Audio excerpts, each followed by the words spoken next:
Hello दोस्तों, कैसे हैं आप सब। उम्मीद है आप सबकी पढ़ाई बहुत ज़ोर शोर से चल रही होगी।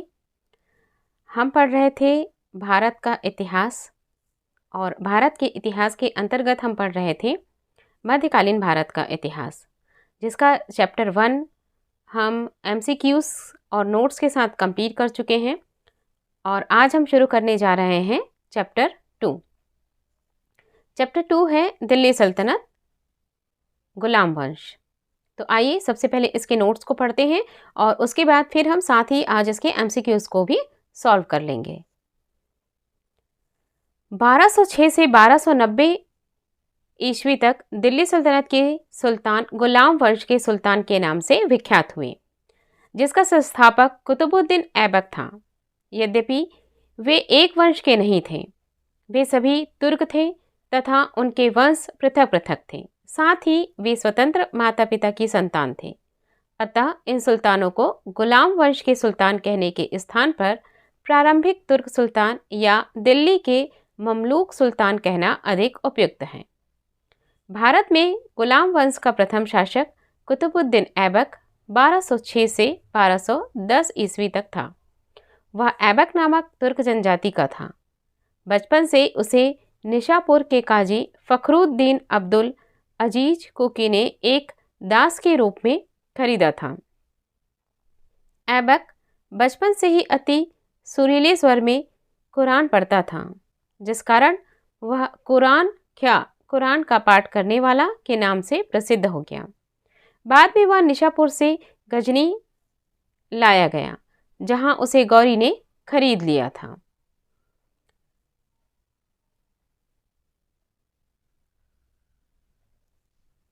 गौरी ने उसे अमीन ए आखूर के पद पर प्रोन्नत किया।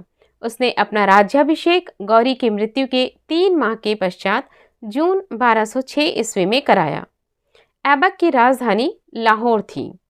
ऐबक ने कभी सुल्तान की उपाधि धारण नहीं की। उसने केवल मलिक और सिपा सालार की उपाधियों से ही अपने को संतुष्ट रखा। गौरी के उत्तराधिकारी गयासुद्दीन महमूद से मुक्ति पत्र प्राप्त करने के बाद 1208 में ऐबक को दास्ता से मुक्ति मिली।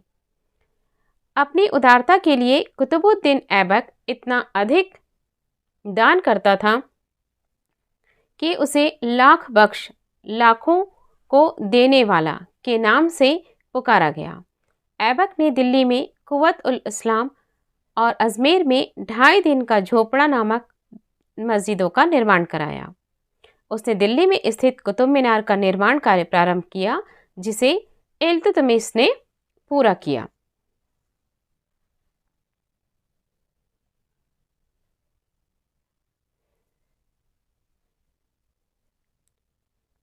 फिरोज शाह तुगलक के शासनकाल में इसकी 4थी मंजिल को काफ़ी हानि पहुंची थी, जिस पर फिरोज ने 4थी मंजिल के स्थान पर 2 और अन्य मंजिलों का भी निर्माण करवाया। कुतुबुद्दीन ऐबक की मृत्यु चौगान खेल में घोड़े के गिरने के दौरान हुई थी। 1210 ईस्वी में उसकी मृत्यु हुई। उसे लाहौर में दफनाया गया। दिल्ली सल्तनत का पहला सुल्तान था इल्तुतमिश। उसने सुल्तान के पद की स्वीकृति खलीफा से प्राप्त की थी। खलीफा ने इल्तुतमिश के शासन की पुष्टि उस सारे क्षेत्र में कर दी जो उसने विजित किया था, और उसे सुल्तान आजम की उपाधि प्रदान की। गुलाम का गुलाम ऐबक, जो स्वयं गुलाम था, का गुलाम इल्तुतमिश को कहा जाता है। वह बदायूं का सूबेदार था। 1205 से 1206 ईस्वी में खोखर जाति के विद्रोह को दबाने के लिए किए गए अभियान में वह मोहम्मद गौरी और ऐबक के साथ युद्ध में उसने साहस और कौशल का परिचय दिया, जिससे प्रभावित होकर गौरी ने ऐबक को दास्ता से मुक्त करने का आदेश दिया। मंगोल नेता चंगेज खां भारत की उत्तर पश्चिम सीमा पर इल्तुतमिश के शासनकाल में आया था। चंगेज खां के प्रकोप से रक्षार्थ ख्वारिज्म शाह का पुत्र जलालुद्दीन मंगरनी सिंधु घाटी पहुंचा। संभवतः चंगेज खां ने इल्तुतमिश के पास अपने दूत भेजे थे, कि वह मंगबरनी की सहायता न करे। अतः इल्तुतमिश ने उसकी कोई सहायता न की और जब मंगबरनी 1224 ईस्वी में भारत चला गया तो वह समस्या का समाधान हो गया। इल्तुतमिश ने बिहार शरीफ एवं बाढ़ पर अधिकार कर राजमहल की पहाड़ियों में तोलियागढ़ी के समीप हिसामुद्दीन एवाज को पराजित किया। एवाज ने इल्तुतमिश की अधीनता स्वीकार कर ली। इल्तुतमिश ने एवाज के स्थान पर मलिक जानी को बिहार का सूबेदार नियुक्त किया। इल्तुतमिश ने ही भारत में सल्तनत काल में सर्वप्रथम शुद्ध अरबी के सिक्के चलाए। सल्तनत युग के दो महत्वपूर्ण सिक्के चांदी का टका 175 ग्रेन और तांबे की जीतल उसी ने आरंभ किए थे। सिक्कों पर टकसाल का नाम लिखवाने की परंपरा शुरू की।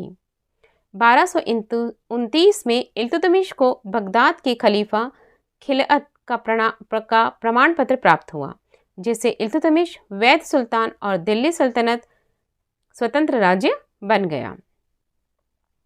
इब्न बतूता के वर्णन से ज्ञात होता है कि इल्तुतमिश ने अपने महल के सामने संगमरमर की 2 शेरों की मूर्तियां स्थापित कराई थीं, जिनके गले में 2 घंटियां लटकी हुई थीं, जिनको बजाकर कोई भी व्यक्ति सुल्तान से न्याय की मांग कर सकता था। इल्तुतमिश ने सभी शहरों में काजी और अमीर दाद नामक अधिकारी नियुक्त किए थे। Doctor R.P. त्रिपाठी के अनुसार भारत में मुस्लिम संप्रभुता का इतिहास इल्तुतमिश से प्रारंभ होता है।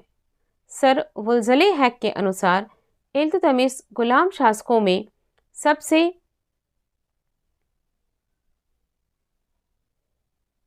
महान था।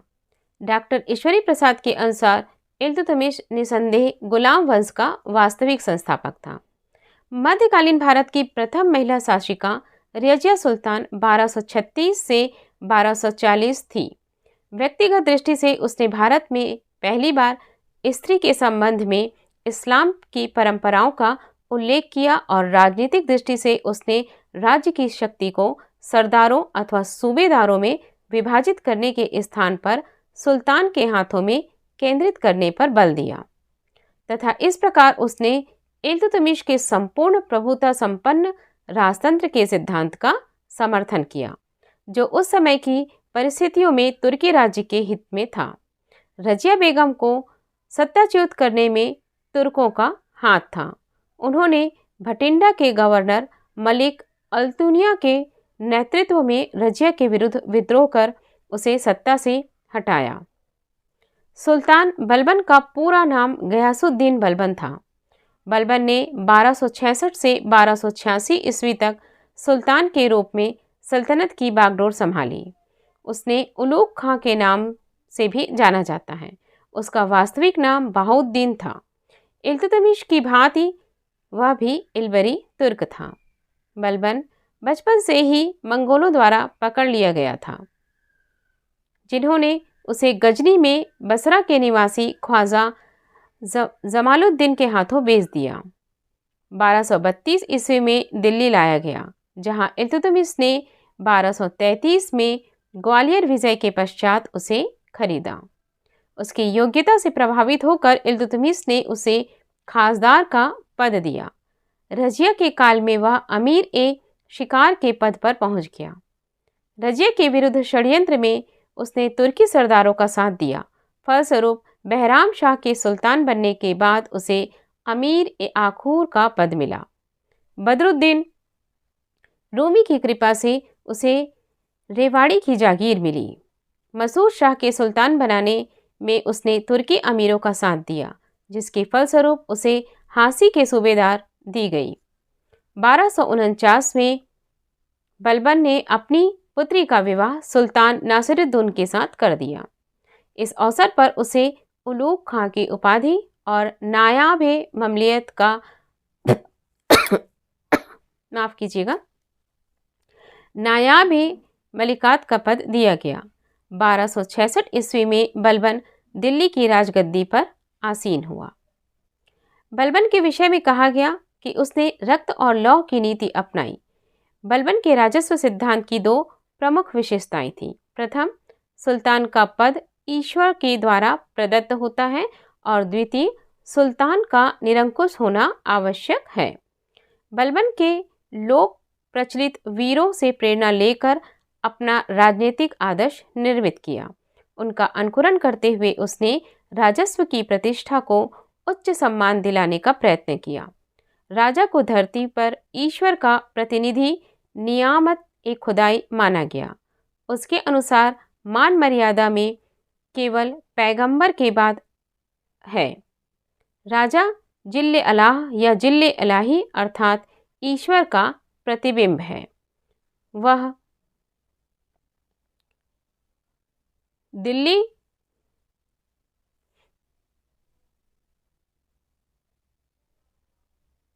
का प्रथम सुल्तान था जिसने राजस्व संबंधी सिद्धांतों की स्थापना की। उसने अपने पुत्र बुगरा खां से कहा था, सुल्तान का पद निरंकुशता का सजीव प्रतीक है। बलबन ने ईरानी बादशाहों के कई परंपराओं को अपने दरबार में आरंभ किया। उसने सिजदा भूमि पर लेटकर अभिवादन करना और पाबोज सुल्तान के चरणों को चूमना की रीतियों का आरंभ किया। उसने अपने दरबार में प्रतिवर्ष फारसी त्यौहार नौरोज़ बड़ी शान शौकत के साथ मनाने की प्रथा प्रारंभ की। मंगोलों से मुकाबला करने के लिए बलबन ने एक सैन्य विभाग दीवान ए अर्ज की स्थापना की थी। बलबन ने अपना सेना मंत्री दीवान ए अर्ज इमाम उल मुल्क को बनाया था, जो अत्यंत ईमानदार और परिश्रमी व्यक्ति था। बलबन ने उसे वजीर के आर्थिक नियंत्रण से मुक्त रखा ताकि उसे धन की कमी ना हो। तो इस प्रकार से हमने आज चैप्टर 2 का नोट्स कंप्लीट कर लिया है। अब हम इसके साथ ही इसके एमसीक्यूज़ को भी सॉल्व कर लेते हैं। अगर आपने ध्यान से नोट्स को पढ़ा है और सुना है तो आप बहुत ही आसानी से सारे प्रश्नों के उत्तर दे पाएंगे। तो आइए शुरू करते हैं। गुलाम वंश का संस्थापक कौन था? बहुत ही आसान सा प्रश्न है। गुलाम वंश का संस्थापक कौन था? कुतुबुद्दीन ऐबक था। 1206 से 1290 तक दिल्ली सल्तनत के सुल्तान गुलाम वंश के सुल्तानों के नाम से विख्यात हुए, जिसका संस्थापक कुतुबुद्दीन ऐबक था। यद्यपि वे एक वंश के नहीं थे, वे सभी तुर्क थे तथा उनके वंश पृथक पृथक थे। साथ ही वे स्वतंत्र माता पिता की संतान थे। अतः इन सुल्तानों को गुलाम वंश के सुल्तान कहने के स्थान पर प्रारंभिक तुर्क सुल्तान या दिल्ली के ममलुक सुल्तान कहना अधिक उपयुक्त होगा। अगले प्रश्न की ओर चलते हैं। गुलाम वंश का प्रथम शासक कौन था? बहुत ही आसान आंसर है। इनका प्रथम जो शासक था वो कुतुबुद्दीन ऐबक थे, जो अभी अभी हमने अपने व्याख्या में पढ़ा। तीसरा प्रश्न है, दिल्ली सल्तनत का कौन सा सुल्तान लाख बख्श के नाम से जाना जाता है? तो इसका सही जवाब है कुतुबुद्दीन ऐबक। हम सभी ने नोट्स में पढ़ा था कि जो लाख बख्श था उसे अपनी उदारता के कारण कुतुबुद्दीन ऐबक इतना अधिक दान करता था कि उसे लाख बख्श के नाम से पुकारा गया। फरिश्ता ने लिखा है कि यद्यपि किसी व्यक्ति की दानशीलता की प्रशंसा करते थे तो वे अपने युग का ऐबक पुकारते थे। इसकी एक उपाधि कुरान ख्वां भी था। ऐबक को साहित्य से अनुराग था और वे स्थापत्य कला में रुचि थी। तत्कालीन विद्वान हसन निज़ामी और फ़क्र मुदबिर को उसका संरक्षण प्राप्त था। उन्होंने ऐबक को अपने ग्रंथ समर्पित किए थे। ऐबक ने दिल्ली में कुव्वत-ए-इस्लाम और अजमेर में 2.5 दिन का झोपड़ा नामक मस्जिदों का निर्माण कराया था। उसने दिल्ली में स्थित कुतुब मीनार का निर्माण प्रारंभ किया, जिसे इल्तुतमिश ने पूरा कराया था। ज्ञातव्य है कि ऐबक ने सुल्तान की उपाधि नहीं ली थी, किंतु प्रश्नानुसार डी ही विकल्प उत्तर सही होगा। अगले प्रश्न की ओर चलते हैं। 2.5 दिन का झोपड़ा क्या है? तो अभी अभी हमने अपनी व्याख्या में पढ़ा, क्या है? एक मस्जिद है। कुव्वत-उल-इस्लाम मस्जिद तथा 2.5 दिन का झोपड़ा स्थित है। कहाँ स्थित है? दिल्ली में और 2.5 दिन का झोपड़ा कहाँ है? अजमेर में स्थित है। निम्नलिखित में से किसने प्रसिद्ध कुतुब मीनार के निर्माण में योगदान दिया था? तो किसने योगदान दिया था? गयासुद्दीन तुगलक ने इसमें योगदान दिया था। इसकी व्याख्या पढ़ लेते हैं। कुतुब मीनार का निर्माण कुतुबुद्दीन ऐबक ने आरंभ किया और इसका निर्माण कार्य इल्तुतमिश के काल में पूरा हुआ। फिरोज शाह तुगलक के शासनकाल में इसकी चौथी मंजिल को काफ़ी हानि पहुंची थी, जिस पर फिरोज ने चौथी मंजिल के स्थान पर 2 और मंजिलों का निर्माण कराया था। गयासुद्दीन तुगलक ने इसके निर्माण में कोई योगदान नहीं दिया था। चलते हैं अगले प्रश्न की ओर। कुतुबुद्दीन ऐबक की राजधानी कौन सी थी? तो इसके लिए हम चलते हैं अगले पेज पर। कुतुबुद्दीन ऐबक की राजधानी कौन सी थी? तो इसका सही उत्तर है दिल्ली। और हम इसकी व्याख्या भी पढ़ते हैं। मोहम्मद गौरी की मृत्यु 1206 के बाद लाहौर के विशिष्ट जनों एवं अमीरों ने कुतुबुद्दीन ऐबक को सार्वभौमिक शक्तियां ग्रहण करने के लिए आमंत्रित किया। अतः उसने लाहौर जाकर सत्ता ग्रहण की तथा 1206 में औपचारिक रूप से सिंहासन रूढ़ हुआ। ऐबक की राजधानी लाहौर थी। गद्दी पर बैठने के बाद ऐबक ने के सामने सबसे बड़ी जो कठिनाई थी, गौरी के दास और उसके राज्य के उत्तराधिकारी ताजुद्दीन यल्दौज और नासिरुद्दीन कुवाचा की तरफ से थी। ऐबक ने अपनी बहन की शादी कुवाचा से कर उसे अपने पक्ष में कर लिया, किंतु यल्दौज की तरफ से खतरा बना रहा। यही कारण है कि ऐबक जो है वो सदा लाहौर में ही रहा, उसे दिल्ली आने का अवसर नहीं मिला।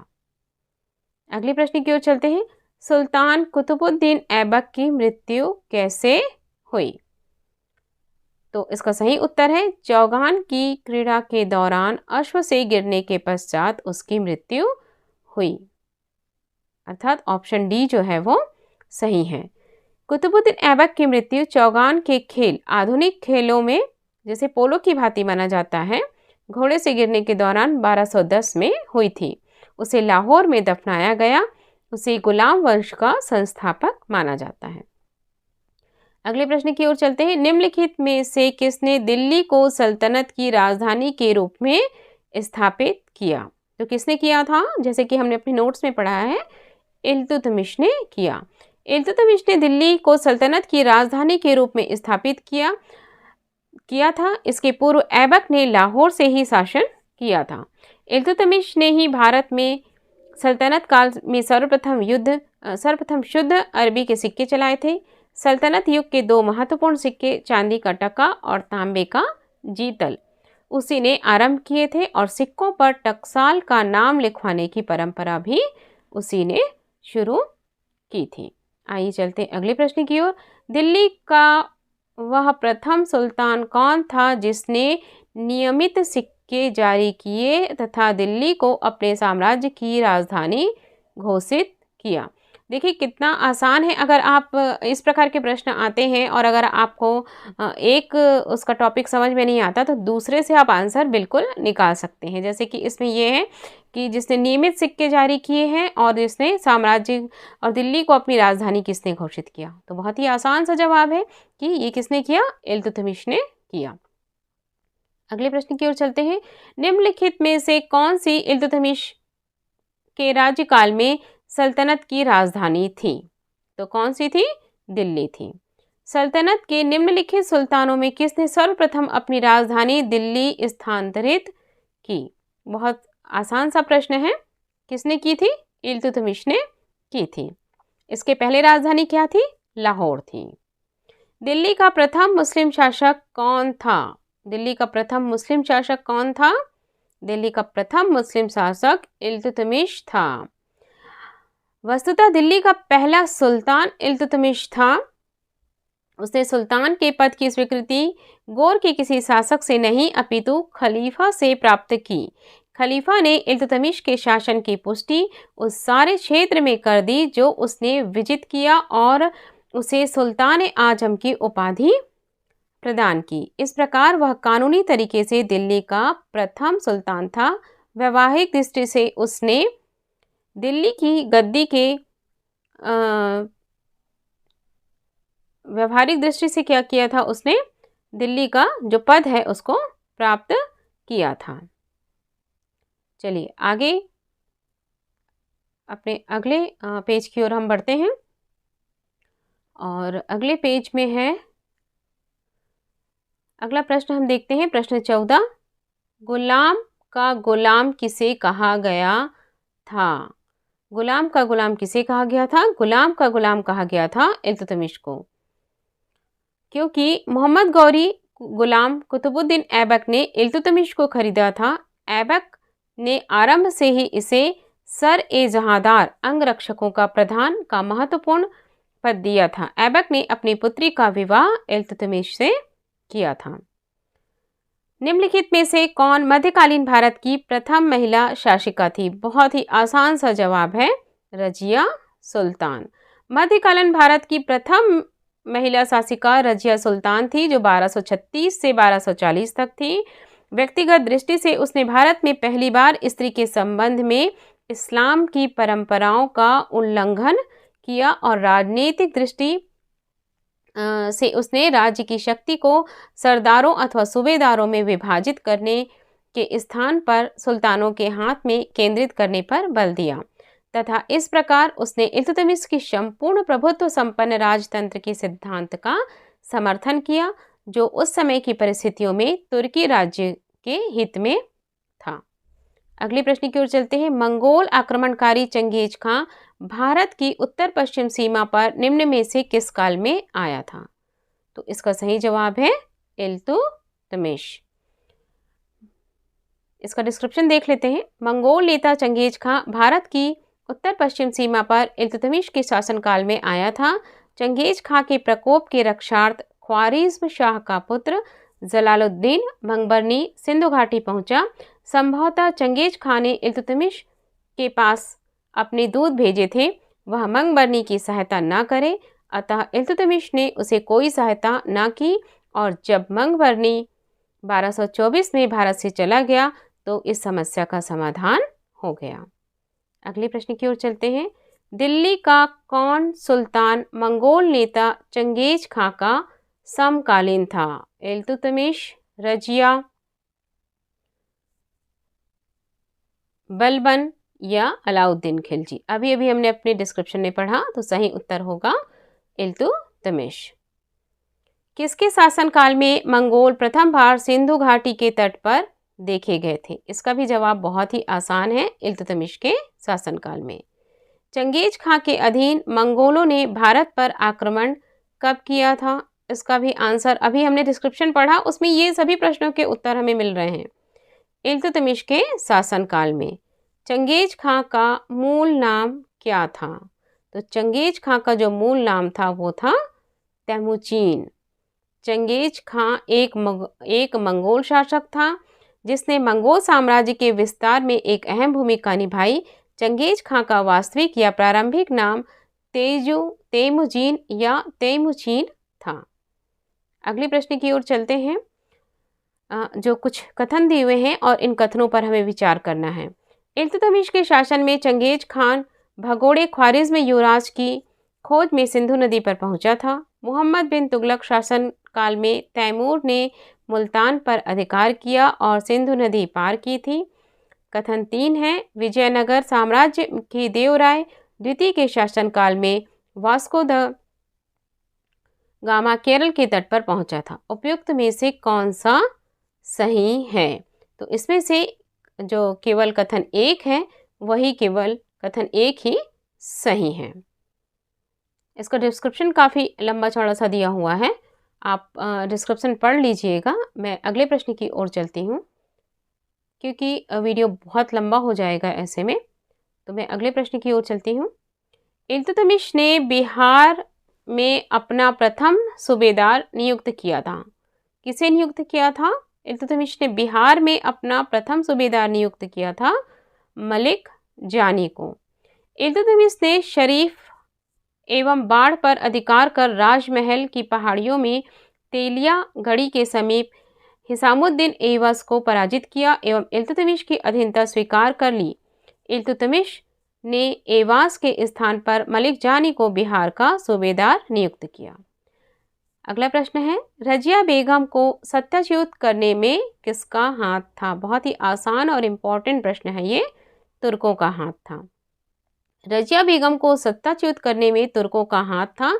उन्होंने भटिंडा के गवर्नर मलिक अल्तुतुनिया के नेतृत्व में रजिया के विरुद्ध विद्रोह कर उसे सत्ता से हटाया था। अगला प्रश्न है, दिल्ली के सुल्तान बलबन का पूरा नाम क्या था? तो बहुत ही आसान सा प्रश्न है, गयासुद्दीन बलबन था। आगे की प्रश्न की ओर चलते हैं। दिल्ली के किस सुल्तान के विषय में कहा गया कि उसने रक्त और लौह की नीति अपनाई थी? तो किसने अपनाई थी? बलबन ने रक्त और लौह की नीति जो है वो अपनाई थी। बलबन के विषय में कहा गया कि उसने रक्त और लौह की नीति अपनाई थी। बलबन के राजत्व सिद्धांत की दो मुख्य विशेषताएं थी। प्रथम, सुल्तान का पद ईश्वर के द्वारा प्रदत्त होता है और द्वितीय, सुल्तान का निरंकुश होना आवश्यक है। उसके अनुसार सुल्तान पृथ्वी पर ईश्वर का प्रतिनिधि है और उसका स्थान पैगंबर के पश्चात आता है। सुल्तान को कार्य करने की प्रेरणा और शक्ति ईश्वर से प्राप्त होती है और इस कारण जनसाधारण या सरदारों को उसके कार्यों की आलोचना करने का अधिकार भी नहीं है। अगली प्रश्न की ओर चलते हैं।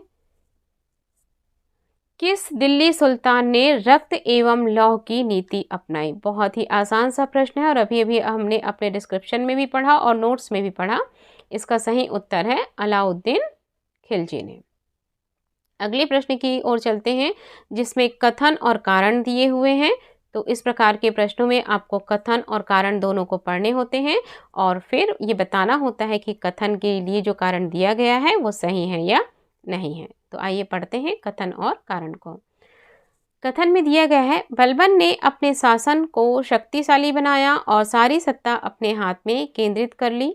जिसका कारण दिया गया है, यह उत्तर पश्चिम सीमा को मंगोल आक्रमण से सुरक्षित करना चाहता था। तो आपको क्या लगता है कि ये जो कथन दिया है और जो कारण दिया है क्या वो सही है?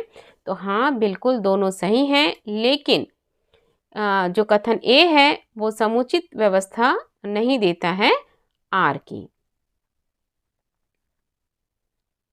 तो आइए अगले स्लाइड की ओर चलते हैं और देखते हैं कि अगले स्लाइड में इसका डिस्क्रिप्शन जो है वो क्या दिया गया है। डिस्क्रिप्शन में दिया गया है कि गयासुद्दीन बलबन दिल्ली सल्तनत में गुलाम वंश का शासक था। इसने 1266 से 1286 ईस्वी तक शासन किया। इसने सम्राट के पद को दैवीय घोषित कर सारी सत्ता अपने हाथ में केंद्रित कर ली थी। इसने सिजदा और पैबोस प्रथा की शुरुआत भी की थी। बलबन ने मंगोलों के आक्रमण की रोकथाम करने के उद्देश्य से उत्तर पश्चिम सीमा पर सुदृढ़ दुर्गों का निर्माण कराया था। इस प्रकार कथन ए तथा कारण ए दोनों सही हैं, परंतु आर ए का की सही व्याख्या नहीं करता। चलते हैं अगले प्रश्न की ओर। अपनी शक्ति को समेकित करने के बाद बलबन ने भव्य उपाधि धारण की थी। कौन सी उपाधि धारण की थी? जिल्ले इलाही की उपाधि धारण की थी। बलबन ने फारस के लोक प्रचलित वीरों से प्रेरणा लेकर अपना राजनीतिक आदर्श निर्मित किया था। उनका अनुकरण करते हुए उसने राजत्व की प्रतिष्ठा को उच्च सम्मान दिलाने का प्रयत्न किया। राजा को धरती पर ईश्वर का प्रतिनिधि नियामत एक खुदाई माना गया। बलबन के अनुसार मान मर्यादा में वह केवल पैगंबर के बाद है। राजा जिल्ले अल्लाह या जिल्ले इलाही अर्थात ईश्वर का प्रतिबिंब है। अगले प्रश्न की ओर चलते हैं। वह प्रथम मुस्लिम शासक कौन था जिसने शासन के सिद्धांत को राजाओं के ईश्वरीय अधिकार का सिद्धांत के समान प्रतिपादित किया? बहुत ही आसान सा इसका जवाब है, किसने किया था? बलबन ने किया था। अगले प्रश्न की ओर चलते हैं।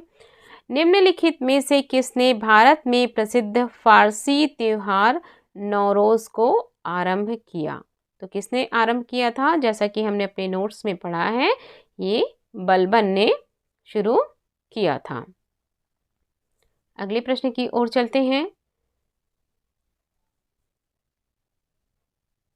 डिस्क्रिप्शन आप लोग पढ़ लीजिएगा क्योंकि नोट्स में हम ये पढ़ चुके हैं। निम्नलिखित में से कौन सा कथन बलबन के संबंध में सही नहीं है, ये देखना है आपको। उसने नियामत एक खुदाई सिद्धांत का प्रतिपादन किया, ये तो बिल्कुल सही है। उसने इक्तादारी व्यवस्था प्रारंभ किया, ये कथन गलत है। उसने तुर्कान चहलगामी का प्रभाव समाप्त किया, बिल्कुल सही है। उसने बंगाल के विद्रोह का दमन किया, ये भी बिल्कुल सही है। तो इस प्रकार इसका जो ऑप्शन बी है वह जो है वो सही नहीं है। अगले प्रश्न की ओर चलते हैं। निम्नलिखित सुल्तानों में से किसने गढ़मुक्तेश्वर की मस्जिद की दीवारों पर अपने शिलालेख में स्वयं को खलीफा का सहायक कहा है? किसने कहा है? बलबन ने कहा है। बलबन ने गढ़मुक्तेश्वर के मस्जिद के दीवारों पर उत्कीर्ण शिलालेख पर स्वयं को खलीफा का सहायक कहा है। तो इस प्रकार से हमारा ये जो चैप्टर है वो चैप्टर के नोट्स और जो एमसीक्यूज़ है वो पूरे होते हैं। और अब हम जब अगली क्लास लेंगे तो अगली क्लास में हम पढ़ेंगे खिलजी वंश के बारे में और इसके नोट्स पढ़ेंगे और साथ ही हम इसके एमसीक्यूज़ को भी सॉल्व करेंगे। तो मिलते हैं अगली क्लास में।